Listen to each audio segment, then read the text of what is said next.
meettaa walqixxee ganda looyyaa godaalee bakka jedhamutti konkolaataa hojiidhaaf galaa jiru keessatti hojjettoota abbaa taayitaa daandiiwwan Oromiyaa fi abbaa taayitaa daandiiwwan federaalaa kan ta'an nama 8 irratti jiraataa aanaa meettaa walqixxee immoo kan taate dubartii tokko waliigala nama 9 irratti haleellaan raawwatame.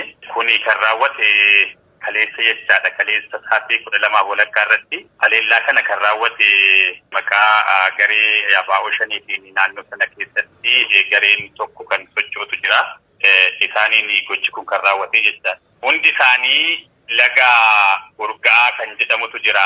Aanaa godina keenyaa aanaa 5 kan wal qunnamsiisu hojjetaa otoo jiranuu aduun dhiinaan gara magaalaa Gooroo jedhamutu jira. Qarqara sana gara sanatti deemaa otoo jiranuu rasaasaanii makiinaa keessatti kan dhuman ta'us kite ta'uusaati. Kanneen isaan keessaa lubbuun hafeen jiru kan waan raawwatee ijaan arge yookiin immoo kan ragaa ta'uu danda'u. Tokkoffaa ofii kootiif bakkatti argamee reenfa isaanii kaafnee hospitaala Paawuloositti har'a galchinee jirra. Anis bakkatti argamee hawaasa naannoo dubbisee ijaanis argee mirkaneeffadheen jira. Qabatamaan immoo namoonni waan dhibaate namni 2 hawaasatti galgaluma sana isaanis waan ajjeesanitti fakkaatee reenfuma namoota kanaa jalaa ba'anii hawaasatti makamanii jiru. Tarkaanfiin yookiin immoo carraaqqeen kanneen raawwatan jettan to'achuuf taasisan ni jira yookiin immoo kan to'ataman ni jiru. Kana faana wal qabatee aanaa meettaa walqixxee ba'anii bifuma wal fakkaatuun qaama nageenya naannoo eegu qaama milishaa irratti ammas miidhaa biraa qaqqabsiisuudhaaf gara aanaa meettaa roobiitti ce'anii ture gara ganamaatti achirratti darbee dhukaasa ammas milishaa irratti dhukaasa banuudhaaf yaalii godhanii ture. Milishaan naannoo sanaa ijaaramee ofirraa qolatee jira. Hordoffiin duuka kan bu'amee jiru ta'uusaati ammas.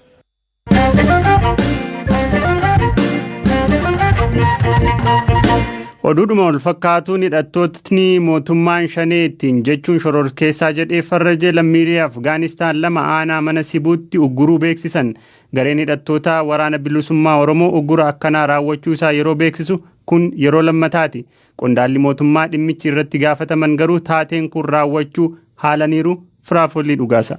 Gareen waraana bilisummaa Oromoo jechuun of waamuu fi mootummaan shanee jedhuun lammiilee Afgaanistaan 2 dhaabbata Moon Rock Mining and Marble Development jedhamuuf hojjetan ugguruu isaa ibsa baaseen himeera. Gareen waboo kun uggurri kun kan raawwates godina Wallaggaa Lixaa aanaa mana Sibuu ta'uu himuun ibsa baase keessatti maqaa isaanii fi suuraalee jaraati kan jedhus maxxanseera. Twitter irratti dubbii himaa waboo idil addunyaati kan jedhaman Odaa Tarbiin ibsa baasaniin namootni to'ataman kun nagaatiin akka jiran ibsaniiru. Haa ta'u malee ibsa baase keessatti gaheen namoota to'ataman jedhanii kun maal akka ta'e hin beekamu. Maalummaan dhaabbata albuuda baasu jedhame kanaas odeeffannoo guutuu argachuu hin danda'amne. Dhimma kana irratti bulchaan godina Wallaggaa Lixaa obbo Eeliyaas Ummataa odeeffannoo hin qabnu jechuun BBCtti himaniiru. Oduu akkasiin hordofnusi hin qabnusi waan akkasiin ho'i gabaasa sa'aatiitti nu qaqqaba. Abbumti fedhe kan poosti gootu kana fuutanii ofiisitti hin dhiphatinaa nuun sin dhiphisina. Afgaanistaanis nu bira hin jiru nuyi godina keenya sirriitti beekna. Lammiin biyya alaa eessa akka jiru sirriitti beekna. Lammiin keenyas eessa akka jiru beekna. Gabaasa immoo gandarraa aanaarraa godinatti intinii qabna sansalata qabna kan ittiin 24 hours hordofnu wanta ta'eef odeeffannoo akkasiin qabu. Baatii muraasa dura paarlaamaan Itoophiyaa garee waraana bilisummaa Oromoo yookaan waboo jechuun of waamu kana galmee shororkeessotaa irratti galmeesseera. Garee kana irratti himannaan qaamota garaagaraatiin irratti ka'us ifatti ugguruu isaa yeroo beeksisu garuu kun yeroo lammataafi. Kana dura lammiilee Chaayinaa 3 albuuda baasuu irratti bobba'an jedhe ugguruu fi boodarra namoota kana waldaa fannoo diimaa idil addunyaatiif dabarsee kennuun isaanii beekama.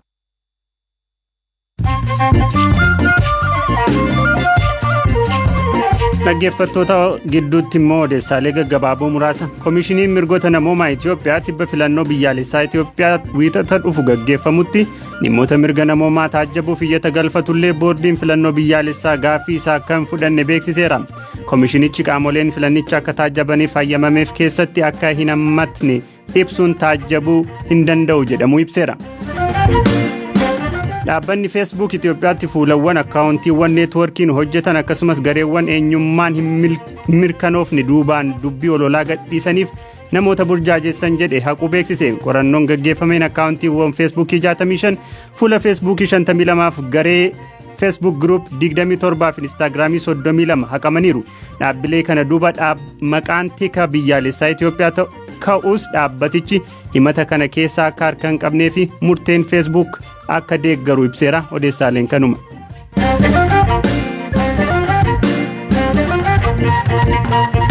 Filannoo biyyaalessaa jaaffaa wiixata dhufu gaggeeffamuuf akka biyyaatti duulli filannoo paartilee xumuramee guyyaan filannoo eeguutti jirama.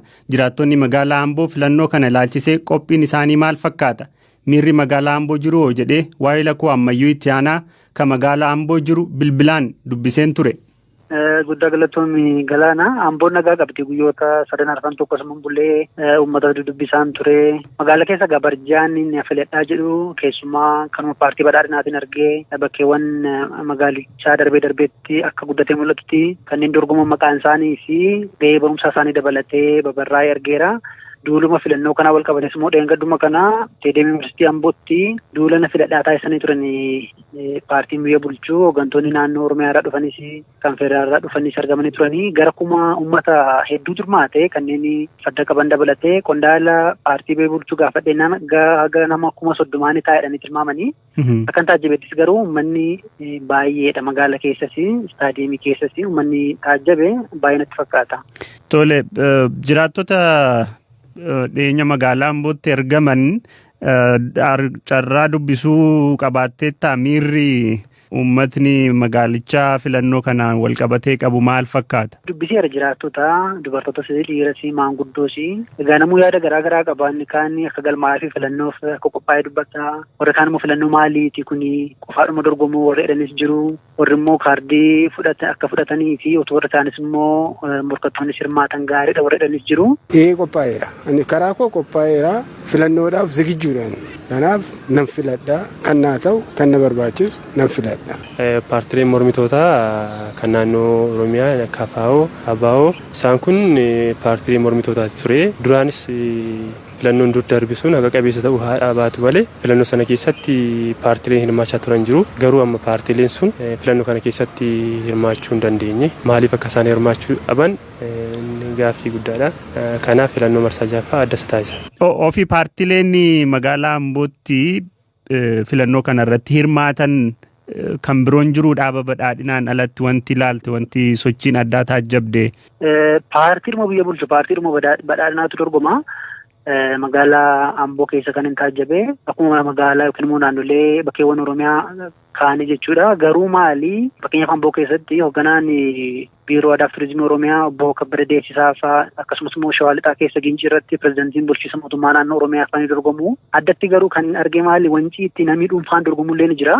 Amma isaa paartii badhaadhinaallee ta'uudhaa baatu darbee kanneen dhuunfaadhaan dorgomuuf galmaanii fi sochii taasisan ni jiru. Ayyee ammayyuu itti aanaa Amboorraa gabaasa naan geesseef ulfaadhu nagaan ture. Tole guddaa galatoomii Galaana.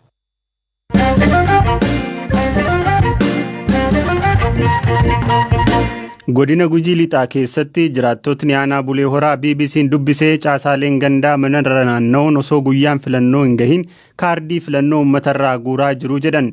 Jiraattotni nageenya isaaniif jecha eenyummaan isaanii akka hin gabaafamne gaafatan kun gandoota hedduu keessatti duulli kun guyyoota dura eegaluu dubbatu. Ganda roobii magaalaa keessa jiraadha. Ganda Koofleellee keessa jiraadha. Namootni gandarra deemanii kaardii filannoo uummatarraa guuraa jiru waan jedhuun dhaga'e. Kun eessatti ta'e isin gaafatamtaniittu kaardii filannoo akka kennitan?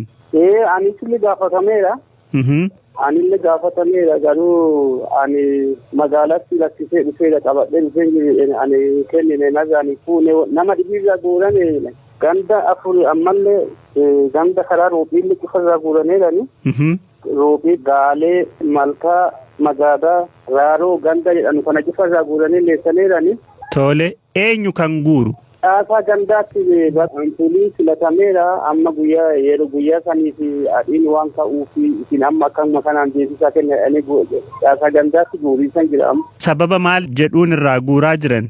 Guyyaa gaafa filannoo sun waraanni ka'uu danda'a. Kanaafuu filannoo fi baay'isii jiru deebisaa amma warri badhaadhinnaa kun filatameera poolisiin dabareera filannoon dabareera jedhanii guuranii warra kaardii warra murate kaardii irraan guuraaran birri 20 waliin warra ammoo kaardii muratiin kaaseerullee nama lakkoofsa mana nama 30 gargari baasanii abbootii dareetti kennaniiran jiru. Warra kaardii kennuu didammoo? Kan murateessa dhabeellee abbootii dareetiin galmeessa maqaa fidaa jedhanii maqaa galmeessanii bakka akka uummati filee godhaneeti ifumaa fi mallatteessaneeti akka uummati filee godhanee dabarsiisaa fi karoora kanarra jirani. Amma isin ganda kam jirtu? Gandi keenya gandi xiqqoo hin sodaannan jala marroo jiranuufi gandi soorilee qilleensoo bala akkanuma walitti ejjaa bulee horaa. Tole amma kan keessan gandi maali? Qilleensoo. Warri amma guuraa jiru kun warra qaamolee mootummaati? Abbootii daree ka nama 30 hooggan. Abbootii daree jechuun qaamuma bulchoonni gandaa ijaaranii? Amma ganda keessan yoom dhufanii sassaaban? Haadha jammaa. Ganda kaanillee guyyoota muraasa dura jalqabaniiru waan jedhuun dhagaye isin quba qabdu waan kan? Namni sodaatee dhuma kaardii kennaa jiraare? Gariin hin kennaa garii isiin namalee hin kenninu jedhee ka dhooggatullee jira. Bakka dirqiin kennitan dirqamaan kennitan jedhanii sababu jira. Kana waan godhaniif isinitti himan? Hin himan. Oduun jalaayyoo baatu bakka isumaa mallatteessanii kaanii akka uummati filee godhanii dabarsa. Amma ammoo xiqqoo sochiin adda bilisummaa Oromoo lafa keessa marroo jajjabaatteettuuf sodaatanii kaanii kaardii sababu jiran. Bulchaa aanaa Bulee Horaa obbo Tasfaayee Daani'eliin bilbilaan argannee dhimmicha gaafannee deebii itti aanu nuu kennan. Bakka odeeffannoo sanii qabna nuti hin beeknu. Hooggansi keessan ka Bulee Horaatiimi aanaa? Hin beeknu bakka hin beeknu maal waan akkas odeeffannoo filannoo boordii sa'aatiin gaheera yeroo filannoo? Isan isinirraa qulqulleeffadha odeeffannoon kun dhugaamuu dhugaa miti quba qabdu yoo sirrii hin taane sirrii miti akka nuun jettaniifi. Hin beeknu. Hello. Kaardiin filannoo gandoota aanaa Bulee Horaa keessatti sassaabamaa jiraachuu walqabatee ka gaafanne dubbii himtuun boordii filannoo Itoophiyaa Sooliyaanaa Shimallis gabaasni nu hin geenye jedhanii waan hin hayyamamne ta'uu dubbatan.